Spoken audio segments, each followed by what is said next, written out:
चौपाल रे सब बड़ा बडेरा, सब बड़ा बडेरा वो जी, सब लोग लगाया वो जी, ठाकरिया ने सजला वो जी।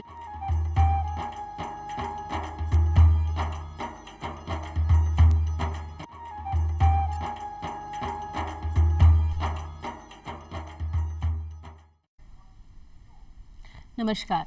चौपाल देखने वाले सभी दर्शकों का कार्यक्रम में स्वागत है।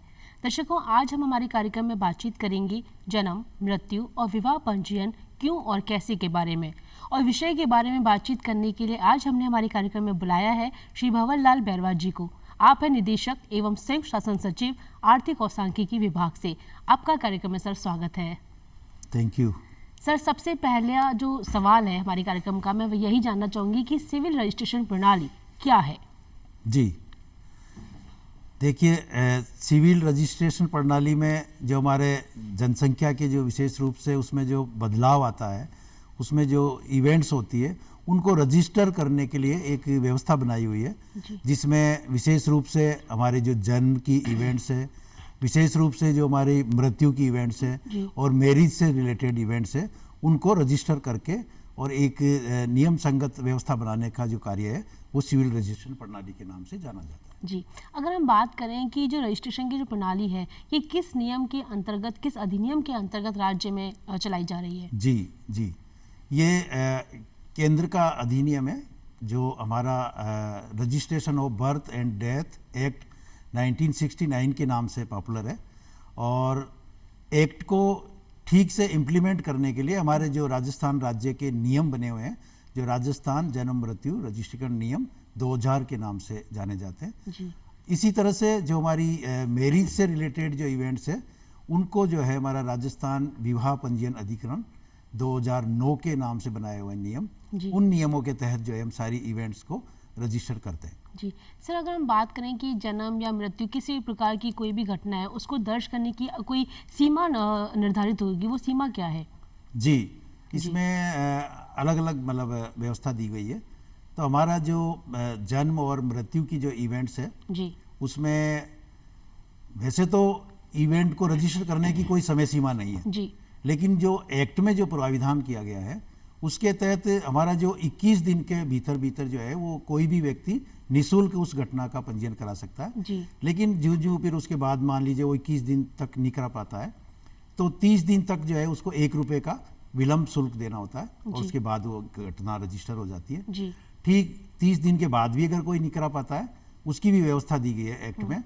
और उससे 1 साल तक जी। जो है हमारे यहाँ रूरल एरिया में जो ब्लॉक डेवलपमेंट ऑफिसर है, विकास अधिकारी है, वो या हमारे डिस्ट्रिक्ट लेवल पे एक हमारा जो जिला रजिस्ट्रार बैठता है इस काम के लिए, जो हमारे विशेष रूप से हमारा जो सांख्यिकी विभाग है उसका अधिकारी होता है, उनसे वो एक तरह से आज्ञा जारी करता है वो डेट रजिस्ट्रेशन की। और फिर जो संबंधित एरिया का रजिस्ट्रार है वो उसको 1 रुपये के विलम्ब शुल्क के साथ घटना को दर्ज करके और उसको सर्टिफिकेट जारी कर देता है जी। लेकिन कई मामलों में ऐसा भी होता है कि आपने 1 साल तक भी कोई घटना का रजिस्ट्रेशन नहीं करवाया, उसके लिए भी व्यवस्था दी गई है।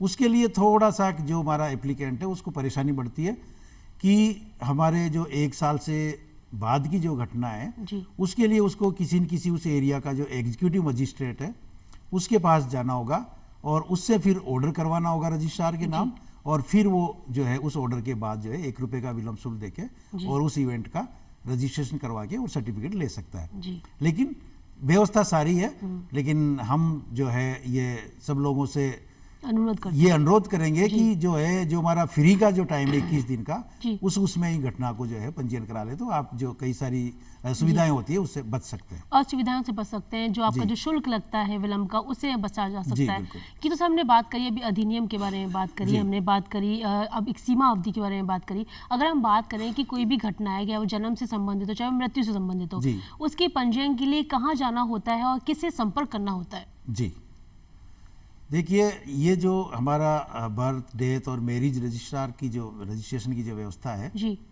वो इसको हमने 2 भागों में बांटा हुआ है, एक हमारा ग्रामीण एरिया और एक हमारा शहरी एरिया है ना। तो ग्रामीण एरिया में जो ये सारा का सारा रजिस्ट्रेशन का जो काम है वो हमारे ग्राम पंचायत के जो हमारे सेक्रेटरीज होते हैं उनको हमने इस एक्ट के तहत रजिस्ट्रार की पावर दी हुई है। तो जो पूरे ग्रामीण एरिया में जो है वो रजिस्ट्रार का काम करता है, और जो भी हमारा बर्थ डेथ और जो मैरिज की इवेंट है उनका रजिस्ट्रेशन वो करता है। ठीक इसी तरह से जो हमारा शहरी क्षेत्र है उनमें जो हमारे नगर निकाय है, जैसे आपका नगर निगम, नगर परिषद, नगर पालिकाएं, वहाँ के जो एग्जीक्यूटिव ऑफिसर्स है उनको हमने इस काम के लिए ये शक्तियाँ दी हुई है रजिस्ट्रार की। तो वो लोग जो है शहरी क्षेत्र में जो लोग निवास करते हैं उनके रिलेटेड जो इवेंट्स है उनका पंजीयन वो लोग करते हैं। ठीक इसके अलावा भी हमने जो है इस काम को थोड़ा फैलाने के लिए और लोगों को सुविधाजनक बनाने के लिए जो शहरी क्षेत्र में हमारे जो मेडिकल इंस्टीट्यूशंस है, जो सरकारी मेडिकल इंस्टीट्यूशंस है, उनके जो हमारे डॉक्टर्स है या उनका जो प्रभारी अधिकारी है उनको भी हमने जो है सब रजिस्ट्रार अपॉइंट किया हुआ है। तो उस हमारी जो इंस्टीट्यूशन में जो इवेंट होती है उनको वो वहीं पे भी रजिस्टर कर सकते हैं। जी सर, ये हमने बात करी कि इसकी व्यवस्था के बारे में बात करें ना कि कैसे इसकी व्यवस्था है। अगर हम बात करें कि पंजीयन की व्यवस्था की, मतलब पंजीयन की जो आवश्यकता है उसकी जो जरूरत है वो क्यों पड़ी? जी बिल्कुल जी, इसके बारे में मैं आपको अलग अलग आपको बताऊंगा कि ये अगर जन्म मृत्यु प्रमाण पत्र हो इसकी आवश्यकता क्यों है और कहाँ है इसकी?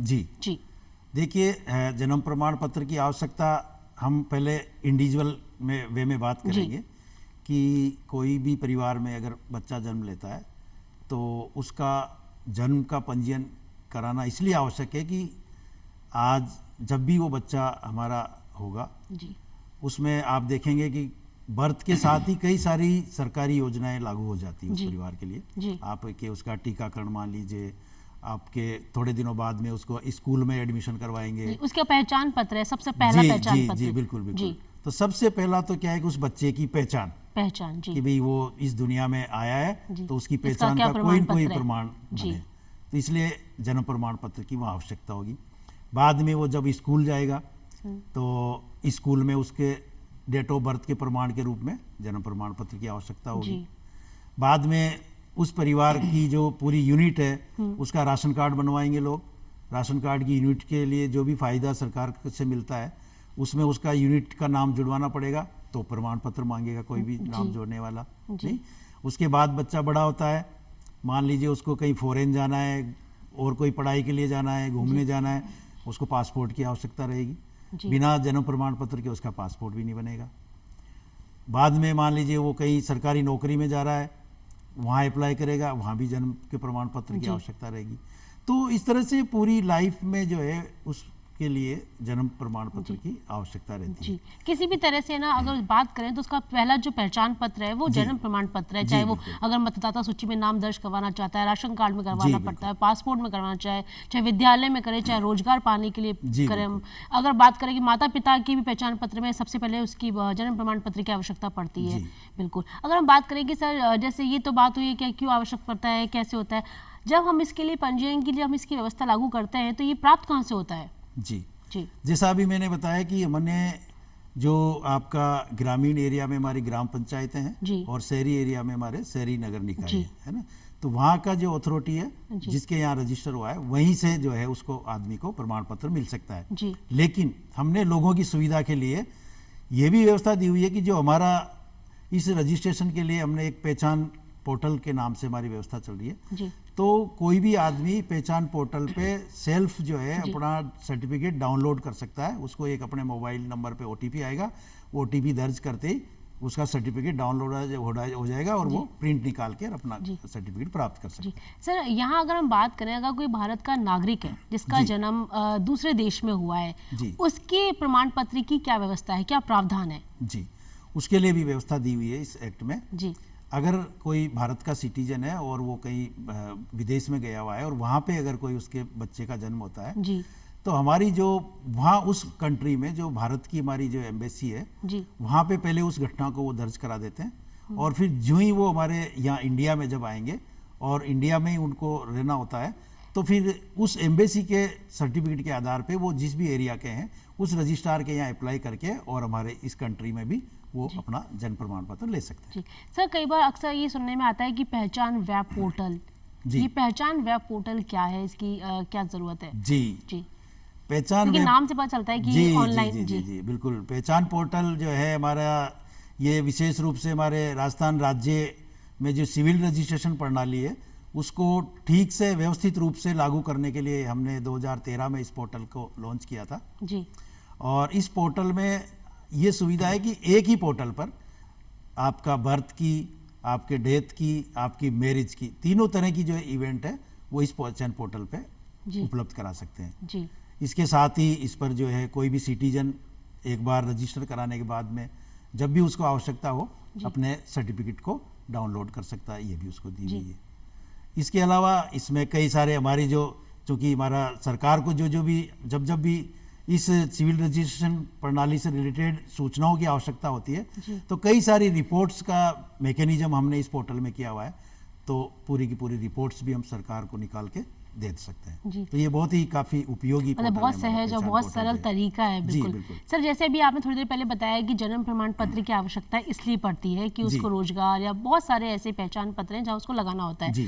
हम बात करें कि जहन में ये सवाल आता है कि चलो ठीक है, जन्म प्रमाण पत्र की आवश्यकता को तो हमें समझ में आता है, लेकिन जब किसी व्यक्ति की मृत्यु हो जाती है तो मृत्यु के बाद भी उसको मृत्यु प्रमाण पत्र की आवश्यकता पड़ती है उसकी परिवारजन को, तो उसकी आवश्यकता क्या है, उसकी क्या जरूरत है? जी देखिए, हम सामान्य रूप से ऐसा लगता है कि यार आदमी चला गया, उससे मृत्यु प्रमाण पत्र की क्या आवश्यकता है?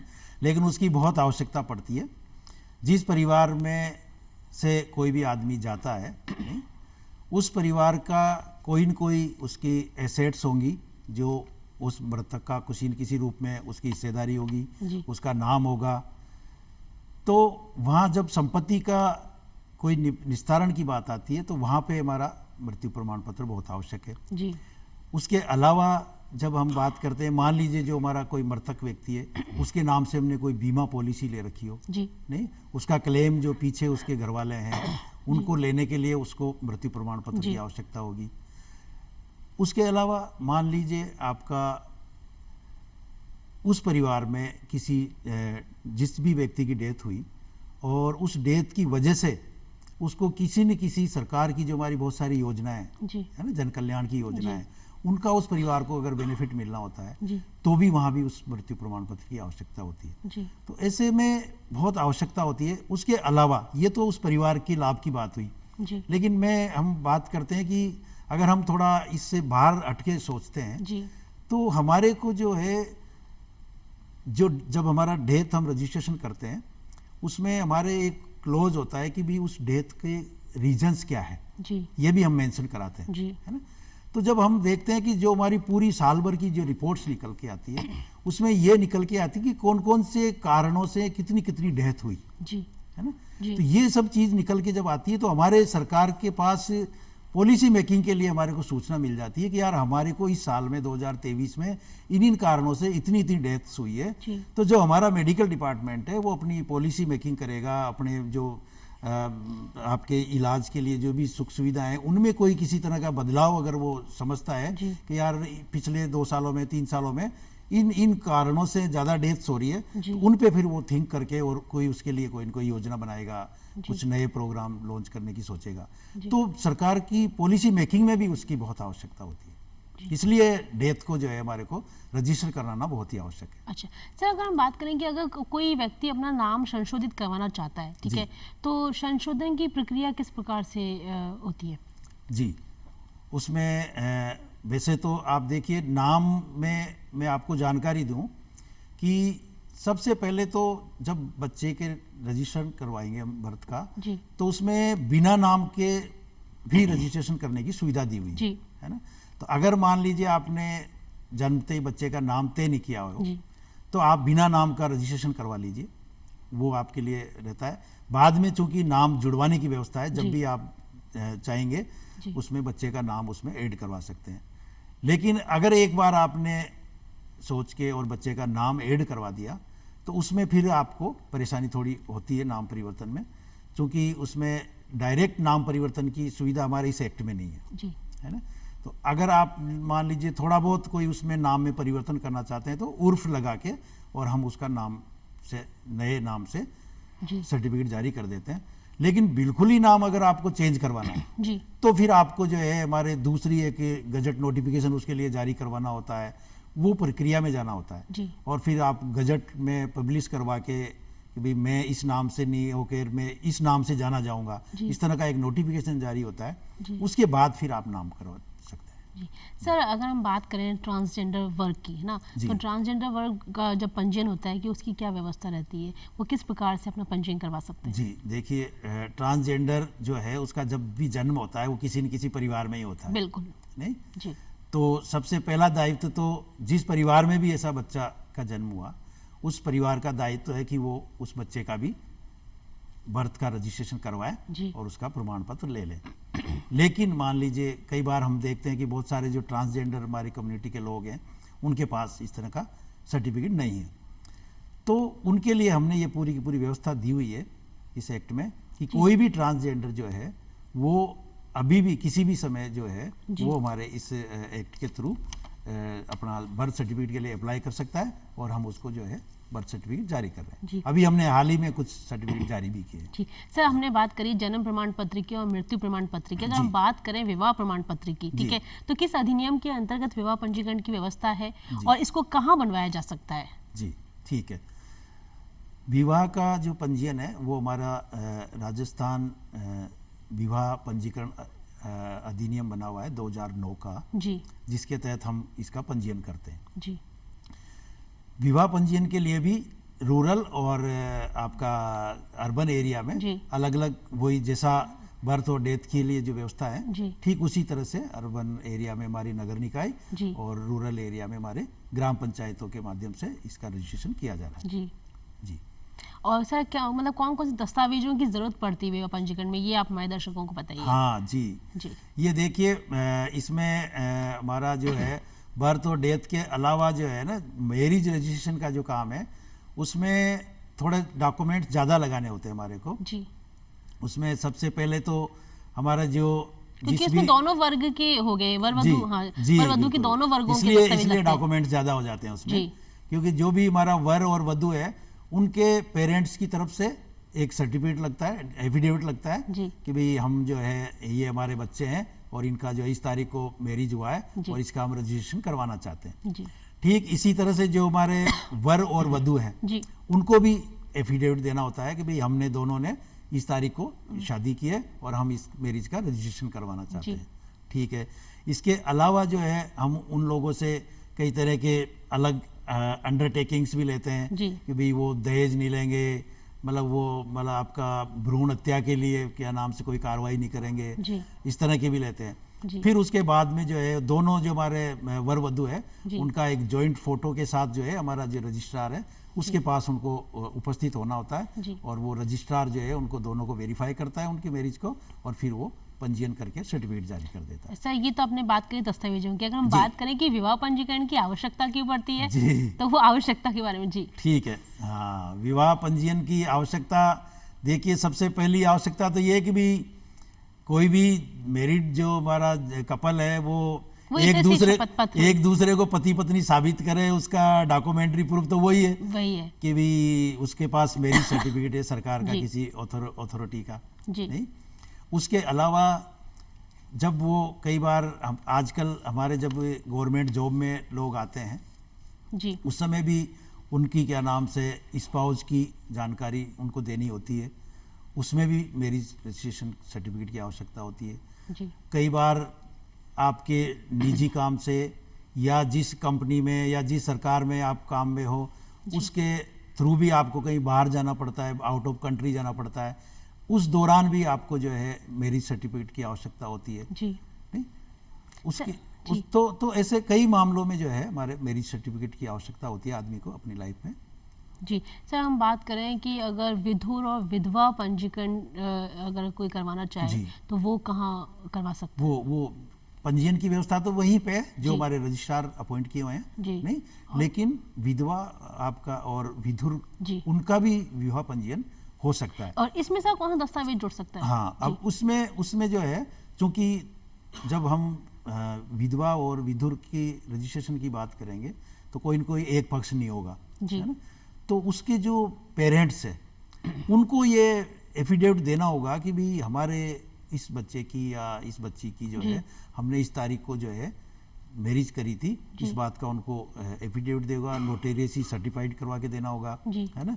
और ये प्रूव करना होगा कि हमने उस तारीख को कर दिए थे, लेकिन अकस्मात जो है बाद में उनकी डेथ होगी, तो डेथ के बाद भी जो है विधवा और विधुर की जो है मैरिज का रजिस्ट्रेशन कर सकते हैं।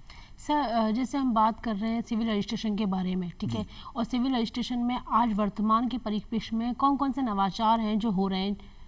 जी, अगर हम नवाचारों के विषय के बारे में बातचीत करें तो जी वो नवाचार कौन कौन से हैं? नवाचारों में मैं एक तो पहले तो इन्हीं सर्टिफिकेट्स के मैं आपको जानकारी दूं जी, कि हमने ये जो हमारे जो पहचान पोर्टल पे जो सर्टिफिकेट जारी हो रहे हैं, ये हमारा एक तो राज ई वॉल्ट है जी, उस पे जो भी हमारे यहाँ सर्टिफिकेट ई साइन हो जाता है जी, तो वो सारे के सारे सर्टिफिकेट उस राज ई वॉल्ट पर उपलब्ध रहते हैं, तो आदमी कभी भी जो है डाउनलोड कर सकता है ना।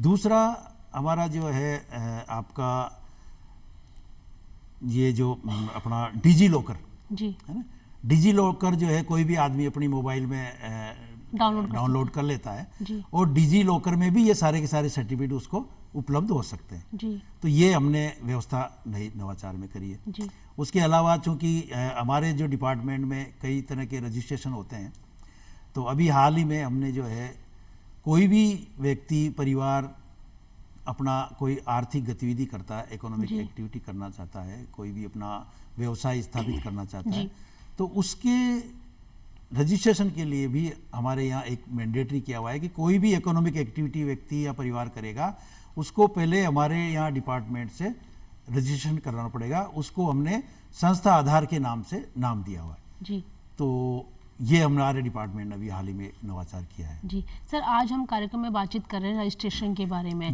तो हम चाहते हैं कि आप हमारे दर्शकों को रजिस्ट्रेशन से संबंधित कुछ अपने संदेश देना चाहते हैं? जी हाँ, बिल्कुल। मैं इस कार्यक्रम के माध्यम से सभी दर्शकों को ये अनुरोध करना चाहूँगा कि जैसा अभी हमने जानकारी दी कि हमारा जो बर्थ और डेथ का जो पंजीयन है, उसको 21 दिन का जो हमारा फ्री का टाइम है, उसी में हमारे को रजिस्टर करवाएं, ताकि आप लोगों को बाद में जो एफिडेविट और आपका एग्जीक्यूटिव मजिस्ट्रेट का ऑर्डर और विलंब शुल्क, इन सारी चीज़ों से बचा जा सके जी। इसके साथ ही जो कई बार हम रूरल एरिया में विशेष रूप से देखते हैं कि कई सारे हमारे बच्चों की जो डेथ है उनका पंजीयन नहीं हो पाता और वो हमारे रजिस्ट्रेशन से छूट जाते हैं। तो मैंने अभी जैसा बताया कि हमारे जो सरकार की जो हमारी पॉलिसी मेकिंग का जो काम है, वो इन डाटा के आधार पे ही तैयार करते हैं। मान लीजिए बच्चों की कई सारी कोई एरिया विशेष में बहुत ज़्यादा डेथ हुई, अगर वो रजिस्टर नहीं होगी तो सरकार को पता नहीं लगेगा तो सरकार उसके लिए कोई पॉलिसी या कार्यक्रम बनाने में चूक जाएगी, तो वो अल्टीमेटली जनता का ही नुकसान है, जनता के लिए ही कोई न कोई अच्छी योजना नहीं आ जाएगी, छूट जाएगी। तो इसलिए हमारा सभी से ये अनुरोध है कि एक तो 21 दिन के भीतर और जो भी घटना जन्म और मृत्यु की हुई है उनका सबका जो है रजिस्ट्रेशन करवाना चाहिए, चाहे आपको उसकी आवश्यकता लगे या नहीं लगे, लेकिन सरकार को उसकी आवश्यकता है, इसलिए सारी की सारी घटनाओं का पंजीयन कराना चाहिए जी। तो दर्शकों, आपने जाना कि हर पंजीयन की अपनी अपनी एक विशेषता है, अपनी अपनी एक आवश्यकता है, अपनी अपनी एक महत्ता है। अगर आपको जन्म प्रमाण पत्र की आवश्यकता की अलग बात करें, अगर हम बात करें मृत्यु प्रमाण पत्र की भी अपनी एक आवश्यकता है, विवाह पंजीयन की भी अपनी एक आवश्यकता है। आपको इन तीनों प्रमाण पत्रों के बारे में आपको विस्तार पूर्वक जानकारी दी भंवर लाल जी, आपका बहुत बहुत स्वागत है। आप हमारे कार्यक्रम में आए और हमारे दर्शकों को इतनी अच्छी जानकारियों से अवगत कराया, आपका बहुत बहुत धन्यवाद। और उम्मीद करते हैं दर्शकों, आज का हमारे कार्यक्रम आपको बेहद पसंद आया होगा। आपसे फिर होगी मुलाकात एक नए विषय के साथ में, तब तक ले दीजिए हमें इजाज़त। नमस्कार जी, नमस्कार।